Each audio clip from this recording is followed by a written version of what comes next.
as crianças tiveram a sua rica oportunidade. E eu entendi bem a verdade da mensagem que estava sendo transmitida aqui. É a revelação da verdadeira Páscoa.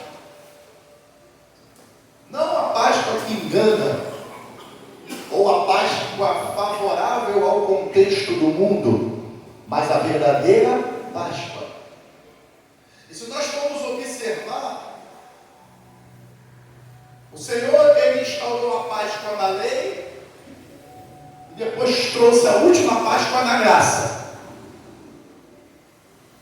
Já no Êxodo, nós vamos ver ali na última praga, o anjo da morte, o Senhor dizendo para Moisés: olha, vocês vão pegar um cordeiro, hein?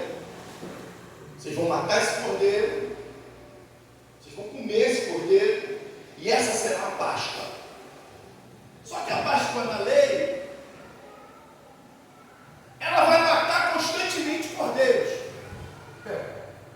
Porque toda vez que o homem se encontrava nas suas falhas e não queria ser pego em seu pecado, ele corria, pegava um cordeiro e sacrificava de novo, apresentava ao Senhor. Então a Páscoa na lei, ela mata constantemente o cordeiro, porque a lei não consegue salvar o homem.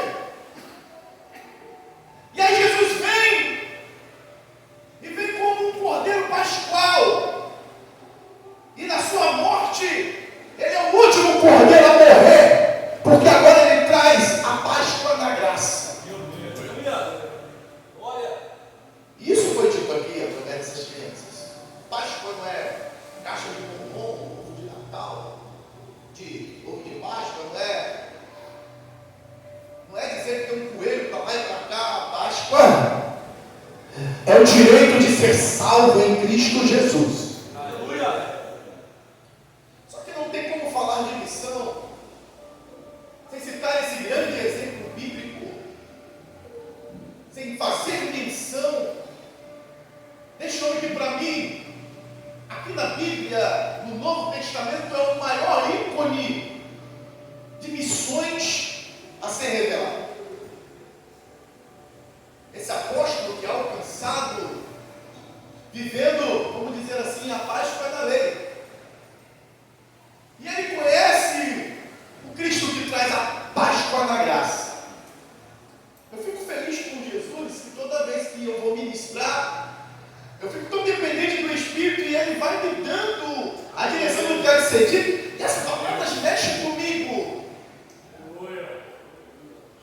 Esse apóstolo, ele está vivendo por um período a Páscoa da lei, o Evangelho da sua maneira, o Evangelho do seu selo, de como ele entende. E esse Evangelho não vai abrir brecha para boas novas de salvação.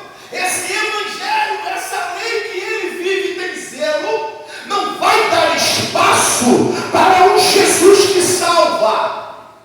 Essa lei que ele traz no coração, contundente, firme, e ele é tão seguro dessa lei que ele vai vivê-la, e o seu zelo vai matar cordeiros.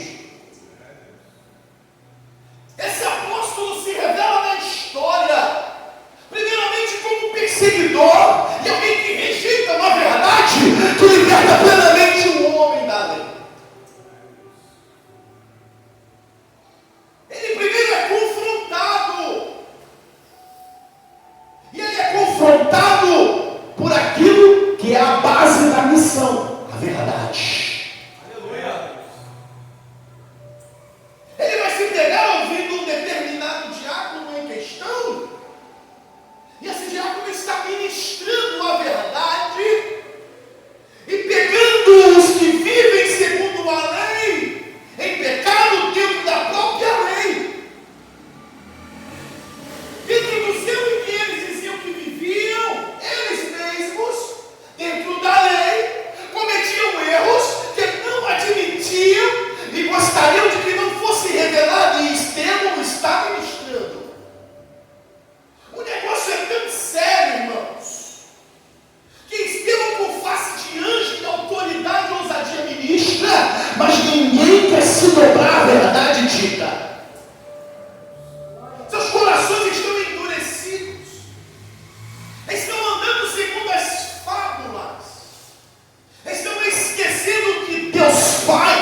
aceita a verdade.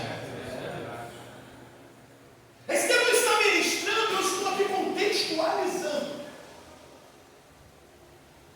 E Paulo, ou Saulo, é confrontado com a verdade que Estevão está revelando. E como ele está incomodado com essa verdade, ele precisa parar com ela. Porque a lei traz o zelo da morte do cordeiro. Estevão é martirizado. E Saulo segue a sua perseguição, porém confrontado por uma verdade que lá na frente ele vai ter que viver. Ao meio do caminho, todos conhecem a sua conversão, ele se depara com Cristo. O Jesus que salva, o Jesus que cura, o Jesus que liberta, o Jesus que transforma, o Jesus que levanta, o Jesus que cura, o Jesus que entra no lar e transforma todo o ambiente familiar, o Jesus que diz para Zaqueu: desce porque hoje me convém. Não é você, Zaqueu, que está me escolhendo, é eu que te escolho. O Jesus que liberta traficante, que liberta viciado, que liberta o macumbeiro, o feiticeiro, que liberta o budista, que liberta o enfermo. Esse Jesus se depara com ele. Ele vai cair cego, porque a visão que ele traz consigo não pode seguir com ele no ministério que ele está preparado. Então, antes de enxergar a verdade, ele precisa deixar de enxergar como ele enxerga. É verdade. Aleluia. Se depara com Cristo, e esse Cristo vai lhe dar uma direção. Ele mesmo estando em cegas, ele é levado para um caminho onde os seus olhos irão se abrir. Aleluia. Quantos de nós não fora assim, doutora, andando segundo o seu zelo, e o que mais atrapalha o homem na sua caminhada é o seu eu. Eu acho, eu penso, eu tenho, eu faço assim.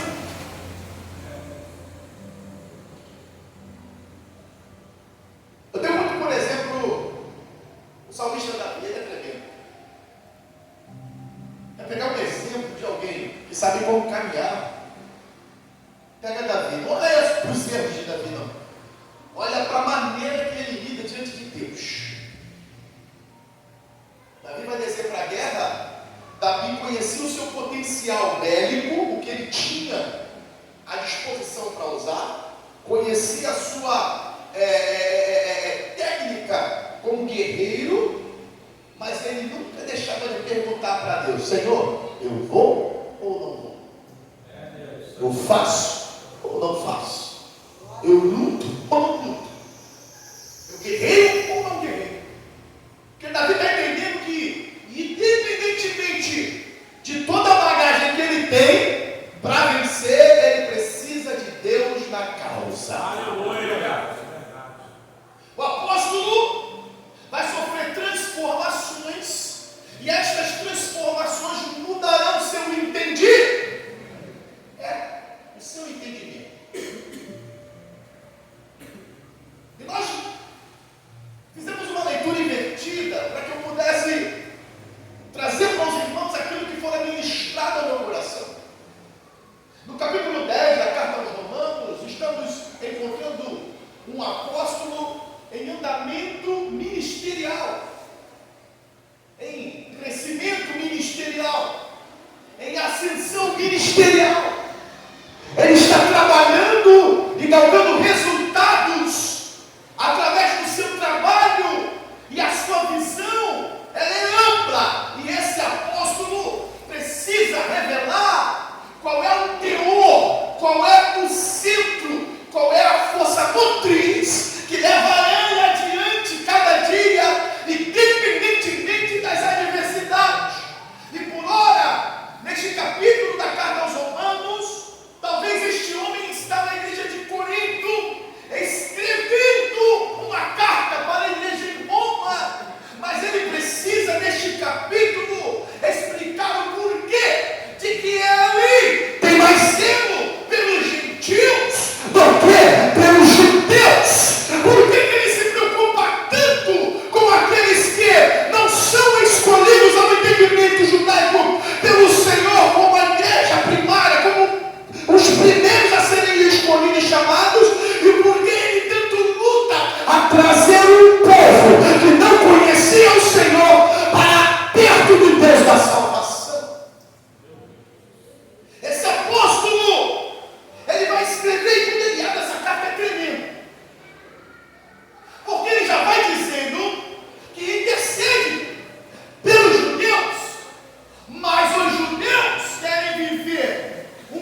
estabelece para tratar com cada um de maneira individual e singular.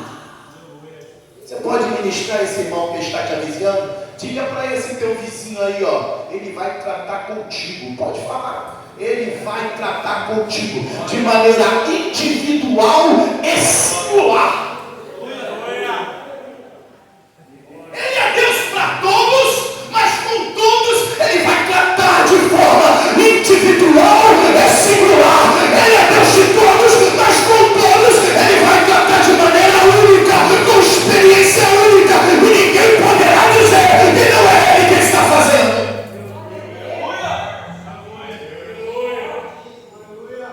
Ele trata comigo e ele trata contigo. A todos quanto ele escolhe, ele vai tratar. Paulo está dizendo isso. E se você ler esse capítulo por completo, você vai ver Paulo dizendo assim: olha, os judeus são os escolhidos.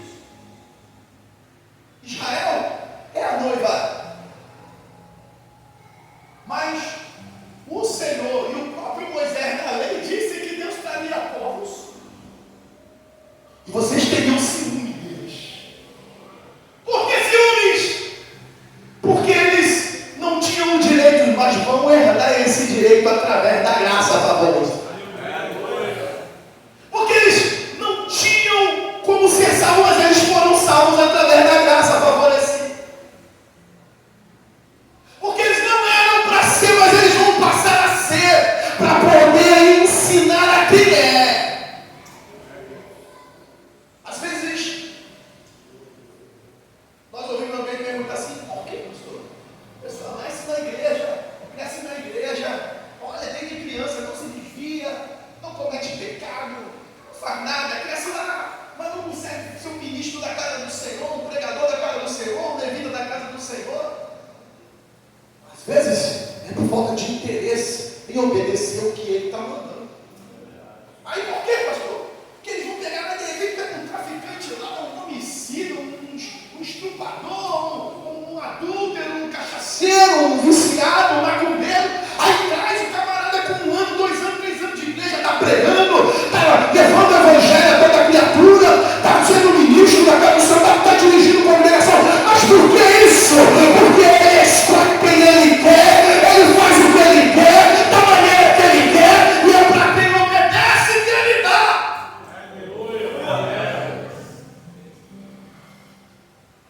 Paulo está dizendo: olha, eu oro por eles, mas tem gente lá fora para mim. E como crerão se não há quem pregue?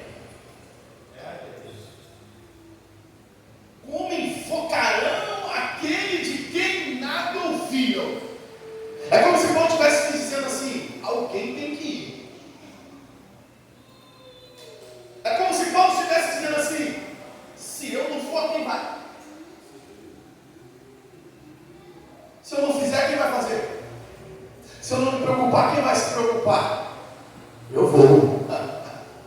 Paulo está dizendo: eu vou. E se nós observarmos, nós vamos ver Paulo começando com Barnabé, dando seguimento com Silas.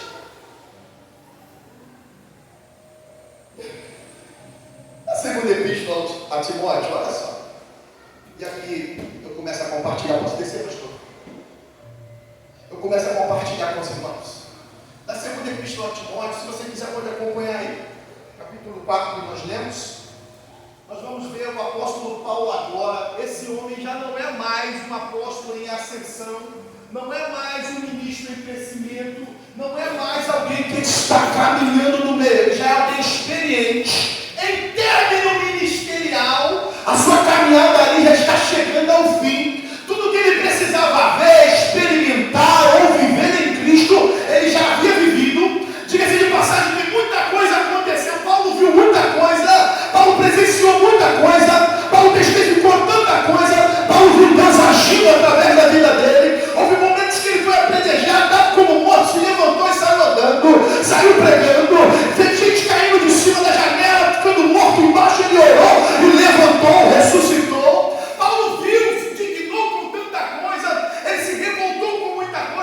Mas esse Paulo aqui, que agora está ministrando uma carta em seu término ministerial para alguém que está iniciando, as suas palavras são de alguém experiente que quer poupar a quem está começando de passar pelo que ele passou. E diga-se de passagem que quando estudamos minuciosamente a história desse apóstolo missionário, nós vamos entender que nem ele se poupou de errar no meio do caminho. O próprio apóstolo, em certa feita, a sua primeira viagem missionária, ele vai fazer, e no meio do caminho da viagem, um homem chamado João Marcos vai deixar de estar com ele. Começou caminhando com ele, começou fazendo a obra com ele, começou evangelizando com ele, mas quando chegou em determinado ponto da caminhada, do objetivo de Paulo, João Marcos disse: Paulo, eu não tenho condição de ir daqui para lá, estou deixando essa missão aqui, por hora eu não tenho condição e nem estrutura de seguir para esse objetivo que você está indo. Paulo vai ficar revoltado, irmão, mesmo sendo um homem chamado por Deus, tendo uma visão modificada por Deus,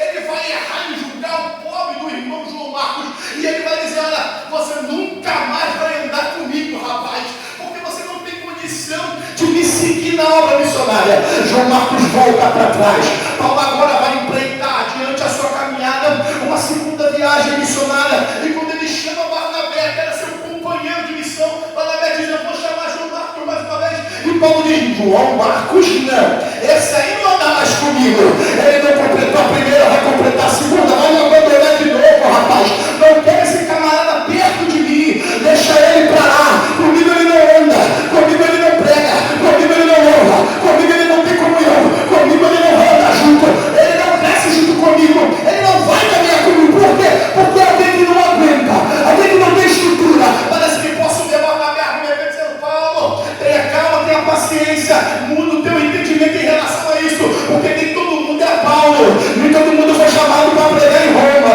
nem todo mundo é Paulo, nem todo mundo foi chamado para ser preso, nem todo mundo é Paulo, nem todo mundo foi chamado para pregar na favela, nem todo mundo é Paulo, nem todo mundo foi chamado para pregar para macumbeiro, nem todo mundo é Paulo, nem todo mundo foi chamado para alcançar a prostituta, nem todo mundo é Paulo, nem todo mundo foi chamado para cachaceiro, nem todo mundo é Paulo.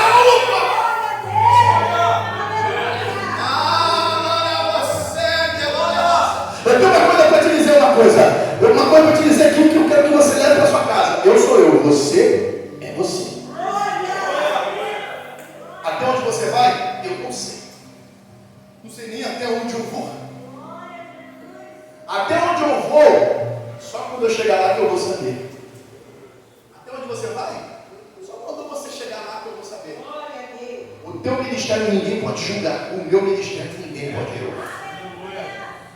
Porque quem manda no meu ministério, no teu ministério, no meu chamado, no teu chamado, é Deus. Paulo vai seguir. E agora ele tem um jovem que ele conheceu juntamente com Silas. Quando Barnabé disse para ele: olha, se João não vai, eu também não vou. Se você não aceita João, eu também não vou contigo. Tu não vai, não tem problema não. Silas vai, eu sigo, pai. E ele foi. Silas foi com ele.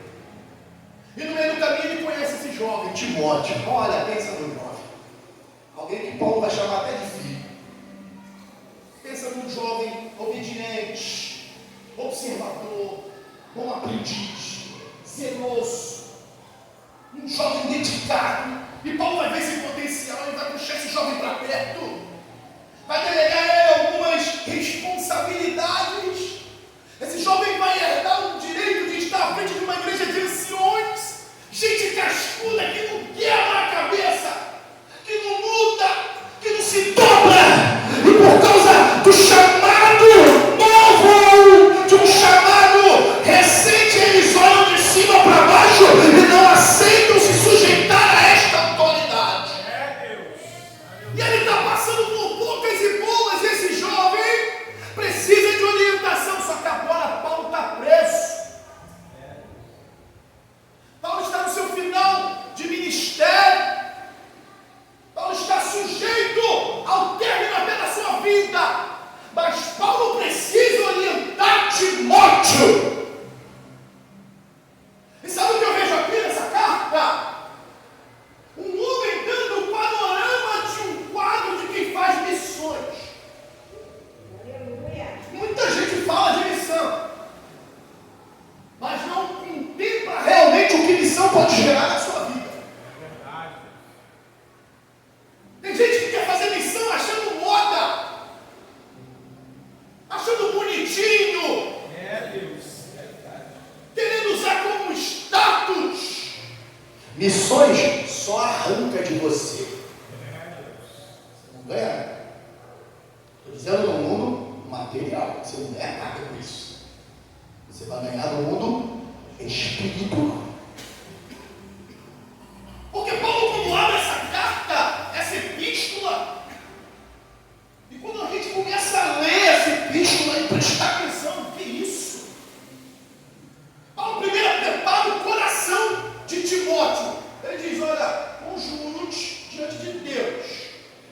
não é por mim, tem mais peso, é por Deus.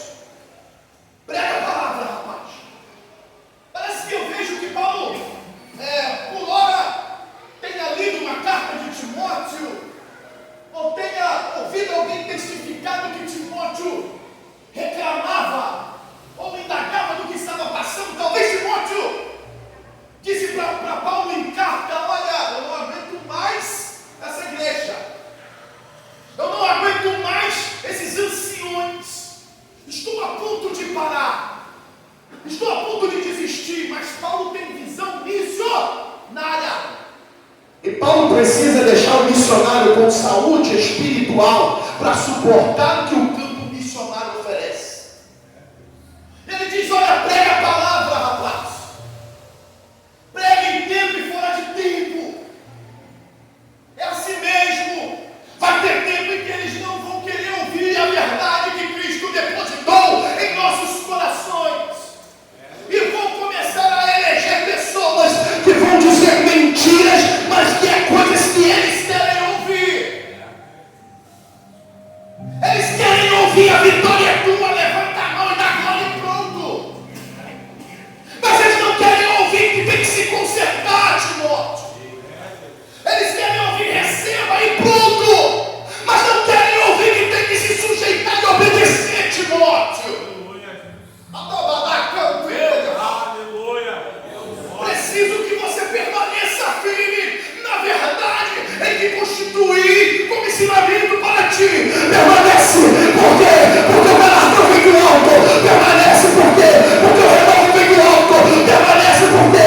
Porque é Ele que está vendo tudo. Permanece, por quê? Tem uma recompensa para a tua fidelidade. Paulo abre essa carta, envia para ele. E de repente ele diz: quer saber mais? Eu vou te dar um quadro geral do que eu estou passando no meu fim de carreira. Ele vai dizer: lembra de Demas? Lembra de Timóteo de Demas? Ele me abandonou. Ele amou o presente século, a moda, o ritmo que o mundo leva, a mídia, a rede. Ele olhou para isso e me deixou sozinho. Tito eu tive que enviar para um lugar, e os demais que estavam eu tive que enviar para outros lugares.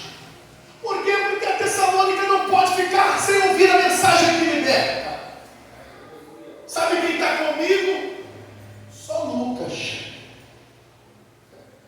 Paulo está apresentando um quadro de escassez e solidão no campo missionário. E Paulo é tão inteligente, irmãos. Sabe por quê, irmãos? Vou dar uma pausa aqui. Presta atenção. Eu fico me perguntando: Lucas foi o único que escreveu um dos evangelhos? Está incluído nos sinópticos, então quer dizer que a visão dele está embasada na visão dos demais. Mas foi o único que não teve um encontro físico com Jesus. Está entendendo isso?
Eles vão ter que mudar a visão deles lá dentro, porque tu vai e tu vem. Mas você, como um oficial de justiça, tem uma carta de autoridade na tua mão para entrar no estabelecimento em que ninguém quer deixar entrar. Mas quando eles verem que você está enviado por mim, as portas terão que se abrir, porque quem me levantou foi Cristo, e quem está te levantando sou eu. Quem me dá autoridade é Cristo, e o mesmo que me dá está dando para você.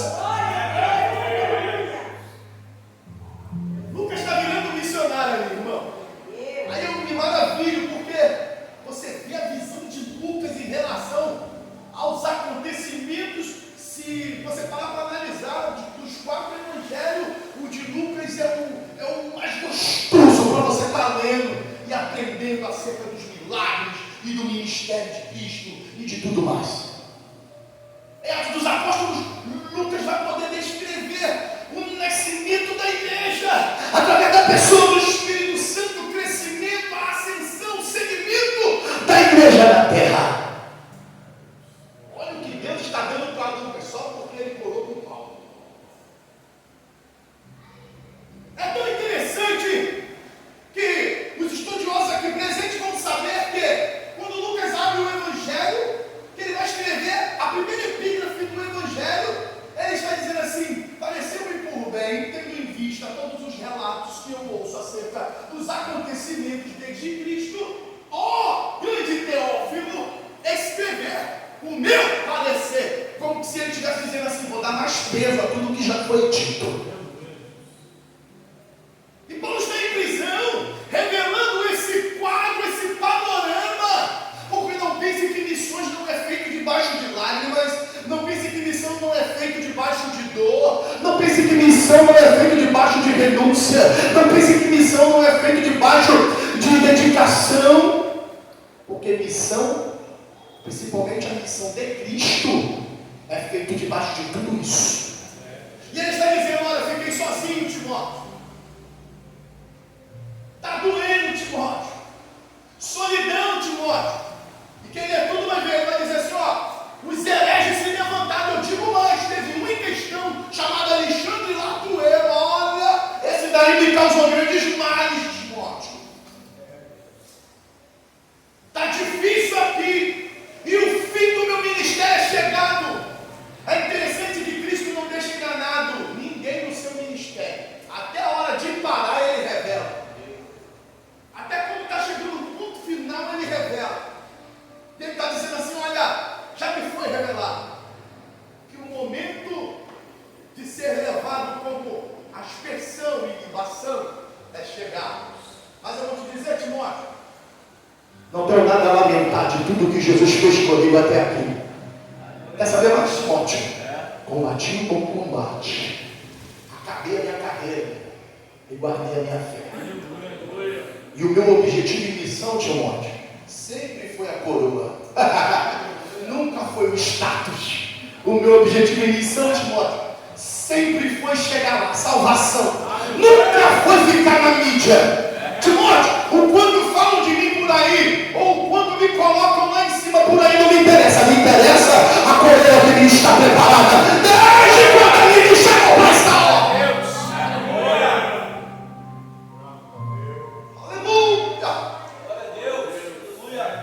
Visão geral de missão: levar salvação ao perdido.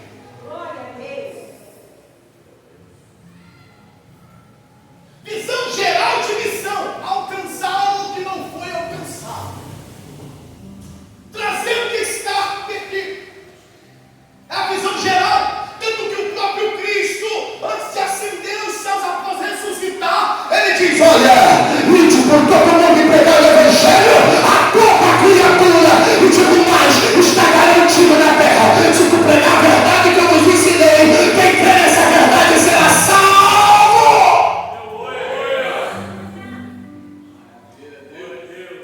Paulo, nas suas últimas palavras, vai precisar revelar a visão de um missionário experiente. Aí sabe o que ele vai dizer?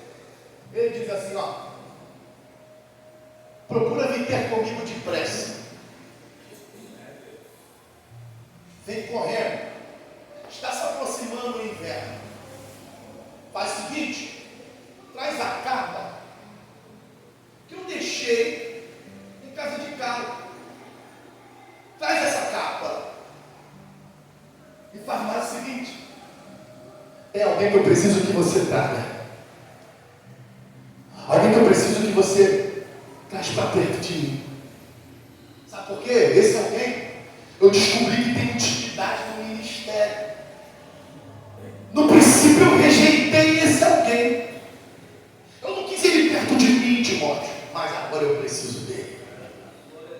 Timóteo, quando eu tinha uma visão ainda engrossada, ele ainda estava abrindo os meus olhos, eu olhei para ele e achei que ele era fraco. Pensei que ele não tinha estrutura.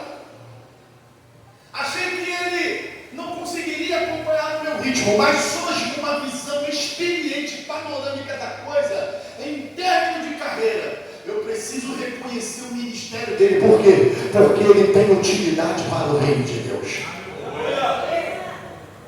Timóteo, traz João Marcos para mim. Ele me abandonou na primeira empreitada missionária, mas eu não entendi. Era melhor ele me abandonar lá do que negar a Cristo, Timóteo. Era melhor ele dar uma paradinha e respirar do que negar o nome e a verdade pelo qual nós estamos pregando por aí. Era melhor ele parar naquele momento do que ele negar a fé quando nós fomos presos e açoitados, esbofeteados, esfolados e levados a prisões. Era melhor mesmo ele deixar tudo naquele momento do que negar ao Deus da salvação e perder a própria salvação. Mas eu descobri que ele tem utilidade para o ministério, porque ele sabe o momento de parar e o momento de prosseguir. Traz, irmão! E com minha mente de pregador, parece que posso ver Lucas pegando essa carta e dizendo: irmão Paulo, por que tu quer essa capa, rapaz? Para que tu quer essa capa? Parece que posso ver Paulo dizendo para Lucas: eu vou te contar a história dessa capa para você entender por que eu preciso dela. Quando eu comecei na minha vida religiosa, eu era perseguidor da igreja. Um diácono levantou-se para pregar quando Jesus trouxe grande sacode no nosso meio através de uma verdade que eu não conhecia, e eu consenti. Eu dei positividade para o martírio desse diácono, e quando terminaram de assassinar ele a apedrejadas, pegaram uma capa que ele tinha, dobraram e colocaram nos meus pés. Eu guardei essa capa como troféu. Pedi alguém para reservar essa capa como troféu, para eu sempre lembrar. Como religioso, eu matei alguém que pregava a verdade.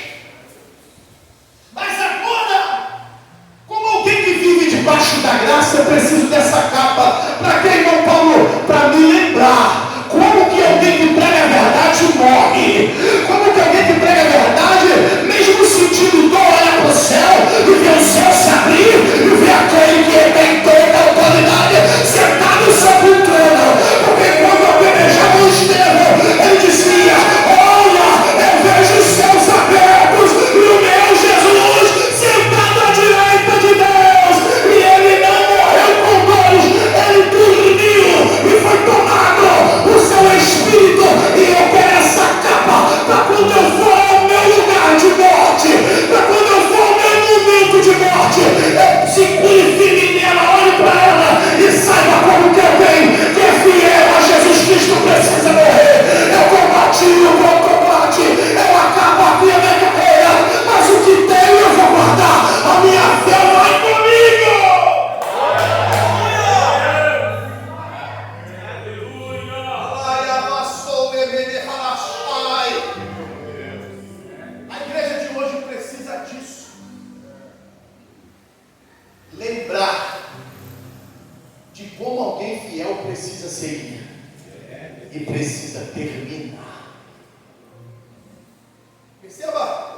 Cristo revelado a João é: a quem suportar, aguentar até o fim. Não é assim, eu comecei a cair, já era, Jesus, não. Ele está dizendo, não, caiu. É como o irmão levantou aqui, falou aqui. Caiu, foi, levanta, sacode a poeira, dá a volta por cima e segue. Porque não vai importar quantas vezes você não aguentou. Vai importar é que você foi até o final. Aquele que permanecer até aceitar o que Deus estabelece no fim. Estar em condição ao momento do fim.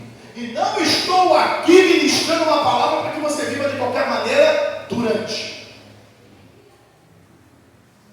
Porque só permanece no fim quem entende que durante precisa obedecer também. Missões. Ninguém faz sem conhecer como se faz. Missões. Ninguém cumpre sem conhecer o que verdadeiramente é. É muita gente trazendo fábulas acerca de missões e quebrando a verdade que é a mais profunda em missões. E é tão somente: ide por todo o mundo e pregai o Evangelho a toda criatura. Quem crer e for batizado será salvo.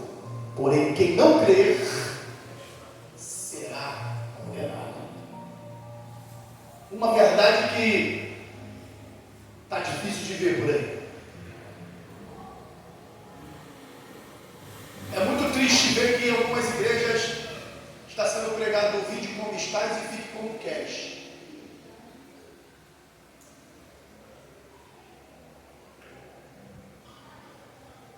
É a realidade que está sendo por aí. Vinde como estás e fique como queres. Vinde como estás, mas permita a transformação que ele causa àqueles que acreditam na palavra dele. Essa é a verdade. Esse evangelho, essa missão precisa ser pregada. Eu louvo a Deus por esse ministério. Culto de missões quase nem está tendo mais, mas é interessante que as minhas últimas 3 pregações foi culto de missão. Culto de missão, estou sendo chamado direto, culto de missão. Estou até tentando pedir a Deus um esclarecimento acerca desse mistério. Culto de missão, o Senhor está me chamando direto para pregar culto de missão. É o 3º do mês passado para cá. É interessante, o dia de domingo, o Senhor me tira dia de domingo, culto de missão. Entenda, se Deus ele tem ressaltado acerca de missão nos nossos corações, é porque ela ainda precisa ser feita. Então tome a tua parcela de responsabilidade, porque o teu ministério tem utilidade. É como João Marcos, você pode não ser Paulo, seja um João Marcos. Você pode não ser João Marcos, seja um Barnabé. Você pode não ser Barnabé, seja uma Maria. Você pode não ser uma Maria, seja quem Deus delega você para ser na terra. Eu quero louvar a Deus por tudo e agradecer a oportunidade em nome de Jesus.